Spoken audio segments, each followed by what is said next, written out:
With For All Mankind Season 5 expected to drop at some point in 2025, I think it's time to start speculating in earnest on the subject of what the show's upcoming run of episodes will look like.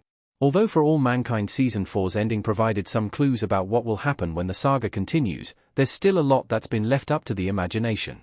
That being said, the show's past trends and recent storylines can be used to come up with some realistic predictions. For All Mankind Season 5's confirmation made it one of the longest-running shows on Apple TV+. Beginning in 2019, the generational sci-fi drama is one of the best efforts within its genre in recent years, and I'm shocked by how little it's been talked about. It's a standout project even among Apple TV+'s impressive sci-fi library, as it's often impossible to tell what's going to happen next. Regardless, I've made some educated guesses based on trends I've spotted within the show's formula to this point. 6. For All Mankind Season 5 will introduce a batch of new characters. The Apple TV+ show always needs fresh faces. For All Mankind Season 4's cast included fresh faces, as has been the case with every previous batch of episodes. Because each season ends with a time jump of roughly a decade, the main characters quite often age out of the story or step aside for other narrative seasons. So, if new characters weren't brought aboard, the main cast would just get thinner and thinner.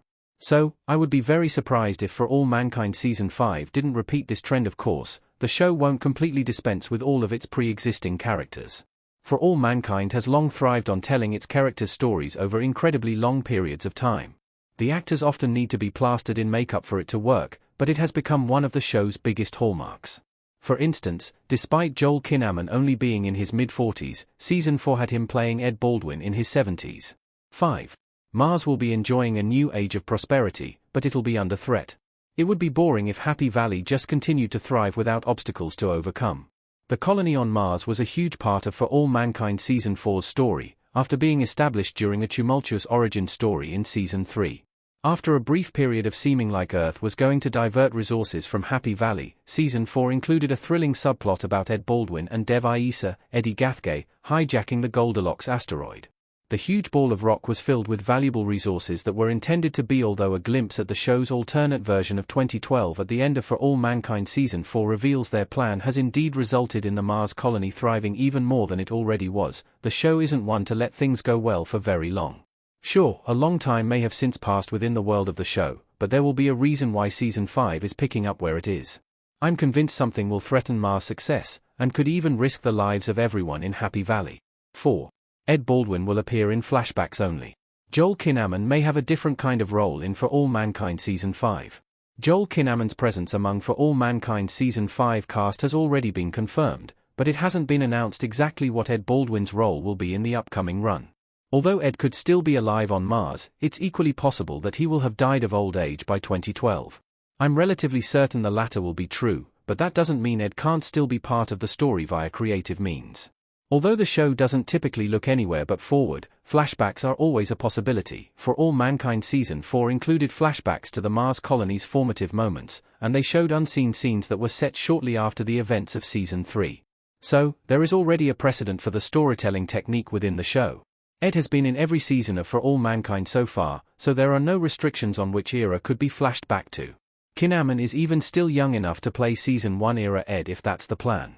3. Earth will be experiencing even more unrest thanks to Mars.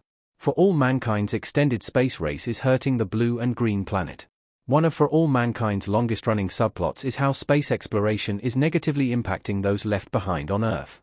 Day-to-day life is largely the same in the show's alternate timeline, but every advancement in space travel seems to take away chances and opportunities from hardworking Earth citizens.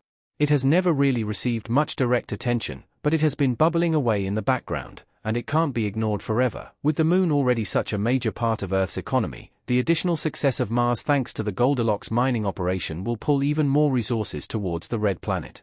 This will mean even more frustrated people on Earth who will likely be left without work.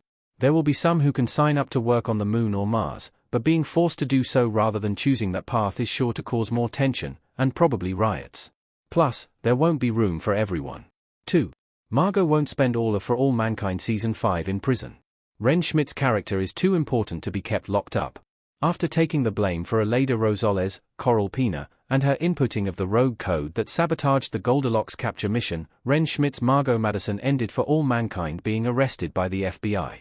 In reality, she would likely remain there for an incredibly long time, if not forever, especially taking into account her defection to the Soviet Union. However, Schmidt is returning to the cast for Season 5, and it wouldn't make very much sense for her story to be told entirely from behind bars.